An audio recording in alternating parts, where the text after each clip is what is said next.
guys, and welcome back. This is Chosenarchitect. Today we're jumping back into some more beautiful All the Mods 7 to the Sky. Hopefully you guys are ready. So today we are going to be getting started with antimatter, but there's a few safeguards I would like to place onto our reactor here just to make it a bit safer. I already have them placed. These are the fission reactor logic adapters, and these are great. These are great. These are going to allow us to prevent this from going boom. And when I say boom, it's going to just spread nuclear waste everywhere. So let's go ahead and talk about this. So at the moment we have an activate and a shut off manual button. We can do this manually by hand, so I can turn this on and I can turn it off. But we can actually use this logic adapter to do that as well. This set this to activation here. Don't really worry about this, but set it to activation. And we can get ourselves a lever and we can actually turn it off via this method, right? We can place this, turn it on, turn it off, which is very nice. Now notice this needs a redstone signal to turn it on, and then it needs a off signal to turn it off. So this is a little bit more complicated. We have to actually figure this out because all of our safeguards that are listed here, which are the high temperature, the excess waste, the damage critical, and then the insufficient fuel, these are all safeguards, but they emit a redstone signal whenever such thing happens. Now, if this accepts a redstone signal to turn on, then this isn't going to help us any. What we need is a NOT gate. We need to invert this. The best way to do that, I think, is going to be using two different mods. We're going to use the create mod and we're going to use super circuit maker. Yes, we are going to dive into that. And I'm going to show you that super circuit maker is really, really amazing because we can make a very, very simple NOT gate. So let's dive into super circuit maker. Now I've already made a few things like the circuit itself, and we have these redstone piles, and we also have some redstone torches, and you also need this screwdriver that is right here. That is a part of the mod. So let's see if we can't get this up and working. So first of all, we need a block to place this on for right now because this is going to be traveling into this block. So I'm going to go ahead and place it right here. And this is going to allow me to put redstone signal from the side using a redstone link, which we're going to talk about here in a second, into this. So we basically need to have a torch in the middle because if you know how a NOT gate works, you basically have an input on one side, and then this will turn it off if it receives a signal, and thus change the output on the other side, right? Let me go ahead and show you. So let me place down some redstone on this side and this side right here. As you can see, the redstone's placed. We need to change the input. So yeah, with this, you have to get very, very detailed with it. So like zooming in is probably going to be beneficial because yeah, you have to use a screwdriver, but I have to click on like this part right here, not this part. This will shut it off. So as you can see, I'm basically creating an input on here by clicking that. And then I can also create an input here as well. And so basically what this is going to do is if I have another block, for example, let me try something that's a solid block. If I place a block here and I give this a redstone signal, also I need to make sure this outputs. I think I can set this to output. Yeah, there we go. So you can see this now has a redstone signal. It's receiving it from this. It just turned on. And so if I give this a signal, it shuts it off. So effectively we have solved our problem. Now what we need to do is we need to get these links set up. Now to make these links, you need a brass casing. And what you do is you make some brass and you take some stripped logs. Let me say stripped because they have to be stripped logs. And you can place it onto the stripped variant and it will turn into a brass casing in the world. That's the easiest way to get them. Actually pretty simple, and you can make brass very cheap. So let's go ahead and break this. Oops, did not mean to break the reactor casing. Hopefully that didn't break anything. So I think what I can do is I can place this right up against it, and that should work. I don't know if I can place it up against the wall and it work as well, but I do know it sends a redstone signal this way. And then all of these are going to connect. And it's basically wireless redstone. It's pretty great. So let's go ahead and get these linked. I can use basalt for this since I have it in my hand. We're going to place basalt in all of these. just like so, and including this one. Now they're technically all linked, minus one thing. We need to use the wrench from create to set this as a receiver. So now, so long as all of these work, if I go ahead and place one down to test, actually let's make sure we place it on a solid block. I don't know if it works here. I can go ahead and link this one as well, as if it's one of these. And then if I give this a signal, right, it should shut this off just like that. So what should happen is I have each of these set to high temperature. I have this one set to access waste. I have this one set to damage critical, and this one set to insufficient. And if you read it here, it says output when the reactor has insufficient fuel to sustain a reaction. So it's going to output a redstone signal. That is exactly what I want. So if any of these go wrong, it will output a redstone signal and shut the reactor off. This is a fell switch that is fantastic. And so if any of these end up filling up, it'll shut off. This will basically just prevent a meltdown. And that is what I want. Safety first. Now that that part's out of the way, let's talk about the supercritical phase shifter and how we're going to get into this, because we have almost enough polonium pellets and almost enough plutonium pellets to get this started. Actually, I think we have plenty of plutonium pellets. Basically, we're going to put the supercritical phase shifter in the middle of this room. I think it is going to be right under this block and is going to be in this room. Or I could put it down here and give us something interesting to look at. You know what? I might actually put it under the floor here. That is going to be pretty cool. But the supercritical phase shifter is quite the thing. And it is what's going to produce antimatter. So let's take a look at antimatter. Right here, the antimatter pellet is what we're going to be making. So we are going to need a chemical crystallizer, and this is going to make antimatter once we receive a full bucket worth of it. But to make it in the first place, right, we are going to need the supercritical phase shifter, and we need polonium in this machine, and it's going to need power. As you can see, it can take up to 400 million FE per tick, or RF per tick. And it can produce at 1 millibucket a tick, so long as we're providing. This is why this is going to take a little bit of time. So we're going to need the casing, we're going to need some ports, and we're also going to need the supercharged coils, all of which require some of the materials that we have been gathering this whole time. And then the polonium comes from our solar neutron activator, which is really nice because we already have that set up. So it's going to be a simple process of just routing a cable down to this and sending it, because once we have enough of this material, we're going to no longer need to be making polonium pellets. So we should be good. And we'll also shut off this so that way it's not running anymore with some redstone. And because I do not want to break these machines, as you can see, they're glowing green.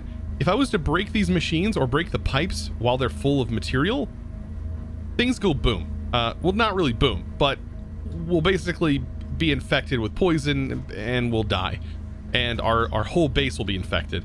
And the only way to get rid of that is really just to run a command to clear out all of it, all the radiation. So let's get started with this. I mean, I need to get started building these cases. I think I need 60 plus 12 is what the wiki says, because we're gonna need the actual coils themselves. So we're gonna need let's see, 72 casings, I think, and because we need an extra 12 to make these ports, as you can see here. And then we're also need the supercharged coils, which is what the ports go to, because we need a port to send in the fluid, a port to receive antimatter, and a port to send in power to the supercharged coil. By the way, you can definitely tell it's Halloween. It's Spooktober. Oh, we got ghosts spawning on us. Very, very spooky. Oh, we're also receiving candy drops. Yeah, at this time of the year. Candy drops. I think I actually have some. Candy. Oh, what are they called? I did get some candy. They're called lollipops, and they give you a random effect when you eat them. Oh boy, we increased our knowledge, which is nice. Oh, by the way, we can also click here, and I have yet to spec points. This is Coral Tombstone, so this is the thing that, you know, spawns in.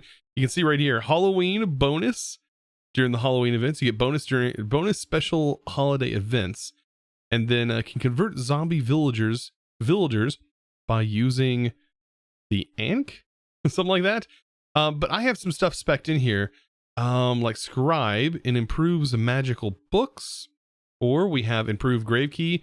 I think reduce the casting time with magic items to prevent damage from, and then we have improve magic scrolls. I think the one that I wanted was the potion time. We can also keep our experience. There's all kinds of cool perks that we can spec into. Yeah, I believe this one's one of my favorites. So we get a bonus of plus 50% duration, and that is awesome. I'm going to spec all of our points into that. Very, very nice. Now, starting on this building of the super critical phase shifter, it is basically this shape. We're going to be making a ball, basically.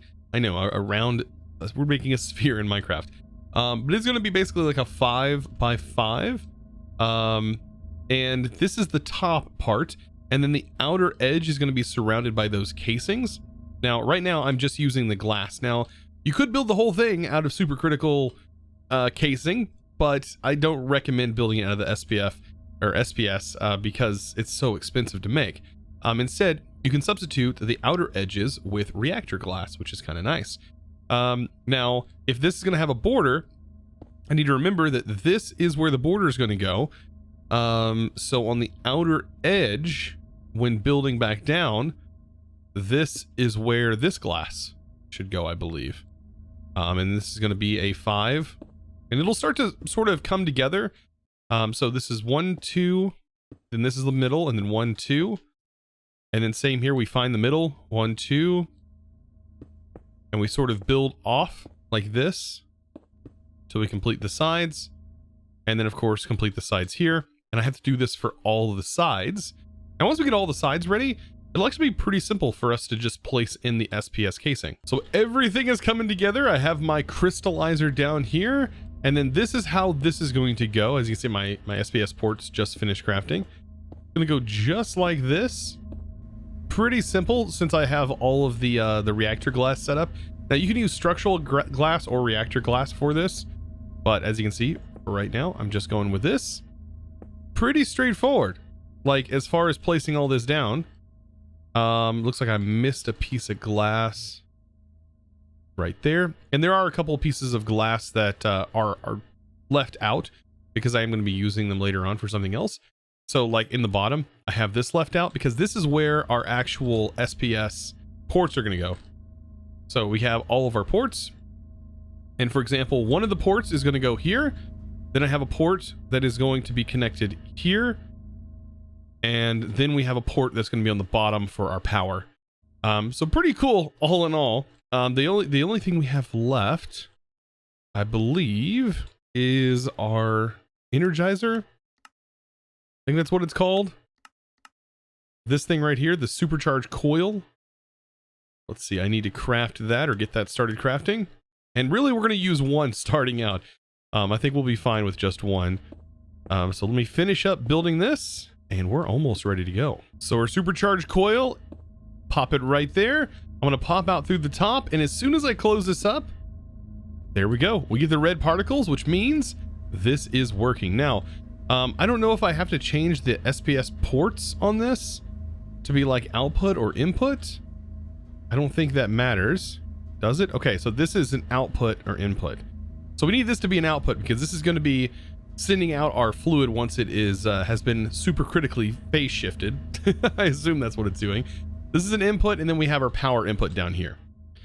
Okay, so let's go ahead and hook up our pressurized pipe. And then I need to go up here, and I actually need to shut this off for right now, temporarily, just so we can yeah, let's make sure this is shut off. So that way this pipe is empty, because I am going to be connecting into this pipe.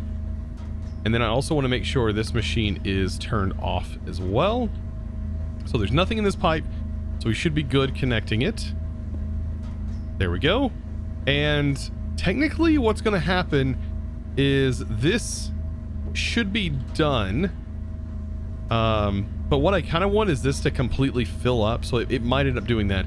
We need to turn this back on. And once it's daytime, it's going to start processing through all of that. I can also go ahead and shut this off because we don't need this anymore. Just let that kind of do its thing. And that'll fill up and everything else will start going to this. Okay, so this is our production for antimatter. Last thing, now that we have this, and once we start turning it daytime, it'll start phase shifting this stuff. We need to give it power. Thing is I need to limit this power because I don't want it using all of my power at the moment. So I'm thinking about sending it 16,000 RF per tick just for right now and hoping that that's not too much. So as you can see, the power is going into it. It will hold up to 400 million and it will use a ton of power. But like I said, I'm limiting it right now because eventually we're going to work on getting more power so we can send it to this. All right, moment of truth. All we got to do is basically sleep. I am so nervous at the moment. All right, we're about to see this actually functioning. All right, so everything looks good here. We might even be able to increase the burn rate a little bit. This should be just ripping through all of this once we turn it back on. And it should be ripping through it. It's going to fill this up first, as you can see. But this should be done. Turn this machine off. So now everything should be going to the phase shifter. Oh boy. And it is working. We can see the phase shifting happening, but it's going to be going pretty slow. So you can see processing 7% and it's only using 16,000. So it is full. It has tons of it, but we need way more power. Or we are never going to see antimatter. So to put this in perspective and why we need way more power is because I'm currently giving this about 60,000 RF per tick. That's not a whole lot in this situation. But you can see how slowly the progress bar is going up. So to get one antimatter, we are going to need 1,000 antimatter, 1,000 millibuckets of antimatter to create this. Now, what this is using is it is processing 1,000 millibuckets of polonium and turning that into 1 millibucket of antimatter. So all we have currently, after about a few minutes or so, is 1 millibucket of antimatter. Like I said, we need 1,000 of these in order to make one. So once we have enough power, we should be good, and we should also be producing enough polonium to hopefully handle that. But the problem is, yeah, power. So how do we fix our power solution? Well, I was thinking there's a couple of different ways. We could make a turbine and send all of the steam into that turbine, and that will generate a bunch of power for us. That's basically free. It's just going to cost us the materials to build the turbine, but we should be fine. I think I can see the rate. I don't know if I can see the actual output rate on here, but this steam right here, we need some way to handle that steam, and I think a turbine should work. It should produce a little bit of power, but I don't think it's going to be the millions of RF that we're going to need. Now we could build it today, I think, but the millions of RF, we could get 25 million RF per tick, which would really speed this up. And that would come from Industrial Foregoing. So we might be getting into Industrial Foregoing very soon. So yeah, I'm going to be working on this turbine. Now, I am using a pretty old FTB wiki industrial turbine page. And they have a lot of useful notes on there, including a list of exact ingredients that we're going to need. Minus the structure glass. Just keep in mind, this is just like 300 structure glass. But these are the items we are going to need, including turbine casing. So this is a 7 by 7 by 13 tall, and this has the potential to be quite nice. It can at max produce about 34 million RF per tick, which would be really nice if we can get that out of it. I doubt we're going to be getting that much out of it. Depends on how much steam this bad boy can produce, and I know we can bring this temp up a little bit more. It just, at the moment, we're only burning 32 millibuckets of fissile fuel because that's the max that this is currently generating. So Yeah, because as you can see, we actually ran out of fissile fuel because I ran out of power, but that's how much we can generate at max. Now with that, this right here, we are going to need to take this turbine rotor, smack it right down in the middle, and we are going up with this until we hit the very top. And now the thing that connects to the top of this is the rotational complex. And there we go. We're done. No, we're not done. We do have to place all of these on. And I believe it's 4. Yeah, we can just keep clicking. And there we go. We have all the blades on. And the blades are actually what give you power in this situation. So it's like the more blades you have, the more power you're going to generate overall. All right, now the top half is where things get a little bit more complicated. So on the very, very top, we are going to be doing turbine vents, and the turbine vents are going to cover the entire top layer, I believe, just like so. And I mean, this is pretty standard for actually all of the sizes that you will go with this. So that's it, it's pretty standard. Now this will also carry on the outer edge. As you can see, this is going to be on the outer facing part as well for the next layer. But inside here, we're going to have a different material. It's going to be the saturating condenser, which I think I have built up in here. Saturating condenser. I don't necessarily need this. I don't think I have to have these blocks. I'm going to put them in anyways. What this will do is it actually just takes this steam and then ends up converting it into water, but we're gonna be voiding that water anyways, because we could put it back into this, but I think we'll be fine. So the saturating, this is going to cover the entire top here, just like so.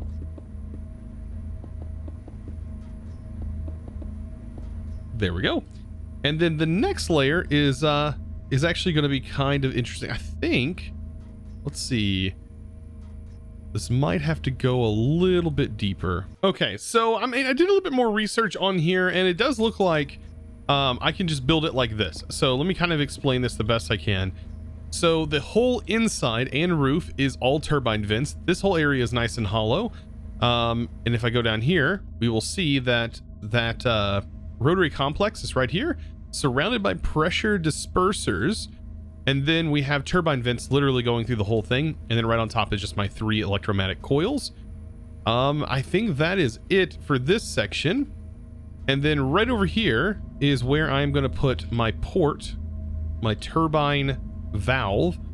And I think the turbine includes a port for transferring energy and steam. So this right here is going to go up a block. Let me place this here and then place here. I'm going to route the steam directly to this. And then our power, we can actually receive our power from right here. I think that'd be fine. And now the rest of this, I believe, should be just glass. And I think we have ourselves a turbine. I mean, that's literally how simple this is. So yeah, I did go ahead and waive the saturating condensers because on the website it says if you have enough water to supply this, you don't actually have to have those in your setup. Those are just to produce more water to feed back into this loop. But like I said, we're going around that. Now, I think this still is going to produce water. And let's see, turbine case includes a port for transfer of energy and steam. I'm pretty sure we also need a port for the water to potentially void the water out. I'm going to put another port in just to make sure.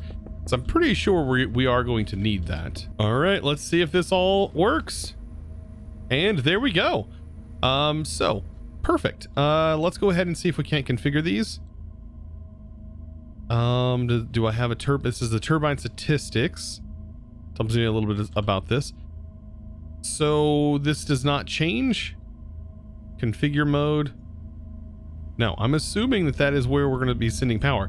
So let's go ahead and grab a tube, pressurized tube, and we are going to hook this up. And that is going. It is just producing steam. Okay. And how much power is this producing? Flow rate. It's only producing 500,000 RF per tick. which is not that much. It's way more than we currently had, don't get me wrong. But yeah, it's only producing 500. Okay, that's good to know. But actually, it might be more. Yeah, now we're producing 1.9 million. Yeah, it was because it was trashing. Ah, that's what the case was. And this is still staying good? Yeah, we are producing 1 million RF. All right, let's get a plug. And let's get this power going somewhere. That is awesome. Okay. So we'll connect the plug. Make sure we have this. Make sure this transfer limit is at max. Because now we are producing enough power. Let's send 1 million to this. So now this is receiving 1 million, which is going a bit quicker. A bit quicker. And as you can see, wow, we are going very slow, but it's still better than what we had. But man, we are definitely gonna have to work on our power generation. So at the moment, I am going through and I am changing all of the priorities on, not my inputs. My inputs are fine, but I'm changing all the priorities on my outputs, so that way I don't run out of power on these things. So this is actually my first time messing with power in this way with this mod. So as you can see, I have priority set to 2, which is higher than everything else. And I'm going to show you why.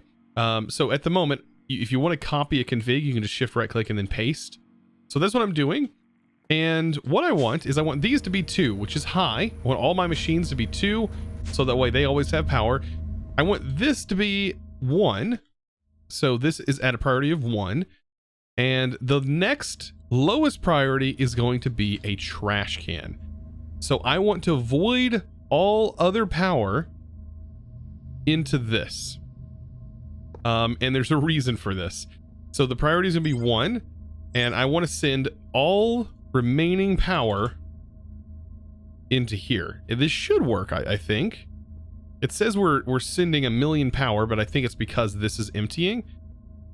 I don't think we have a residual 1 million power, do we? Because I just want to make sure nothing else gets shut off unless the priorities work differently. Because now this is not sending. Do the priorities not even work with the power? Because that would be pretty sad. I was hoping the priorities would work. What if we put this as a priority of 4? It doesn't matter. Okay. I'm guessing the priorities don't work. Interesting. All right, I figured it out. The priorities are working and it is safe zoning. Oh, this is exactly what I wanted. So you see all of our power is being trashed here. This is all extra power that is being generated. I don't have a massive way to store tons of power. I mean, I could get into it, but I think this is also a better solution because we have no need for max stored power. So what this is doing is this is voiding out any power that's generated so it doesn't shut off our machines, because if the steam builds up, this shuts down. Now I checked on this, and the reason why this is at an idle state and not receiving any power is because there's no power to give it. And so in this case, we would just send all of our residual power over here. But at the moment it is completely filled. You can see that by looking at this case, this is completely filled with power. And we just have to wait for daytime and then we'll get the real numbers. But everything should be working, even with it voiding here. I was looking, all of our machines are staying full. I mean, just like they're supposed to. So the priorities are working and they work so good. That is perfect. So this has been quite the experience. So I think I've kind of got things worked out. Well, I'm pushing it to 55, but I know this is going to eventually drain, and it's probably going to be close to like 54.5 or something like that, some weird number. But it should auto adjust, and all the priorities are working. So I'm super excited. This is producing 1.8 million. We're getting 1.8 million out of this. I mean, that's a lot compared to what we have had. And now anytime I set up any sort of system like this, I just need to make sure that my priority is set to 2, and it will maintain a higher priority than this, which is consuming all of the power, all the residual power. So I think this has turned out quite well, and I am having a blast now. I thought I wasn't going to enjoy the mechanism too much, but you know what? It always feels good to hop into some really advanced mechanism stuff. But guys, I think it's time to thank the sponsor of today's video. And that huge thanks, by the way, is going to go to TFed. Thank you so much for your amazing support, by the way, over on the Discord, supporting the videos that I make. I appreciate you very, very much. And of course, guys, if you're interested in joining the Discord as well, all you got to do is go to discord.gg/Chosenarchitect. And of course, join the amazing community, get a conversation started. And of course, guys, if you enjoyed today's video, click that subscribe button, give this video a thumbs up, comment what you enjoyed the most down below, and let me know, did you learn something new? If you did, let me know what you learned. And as always, guys, thanks for watching.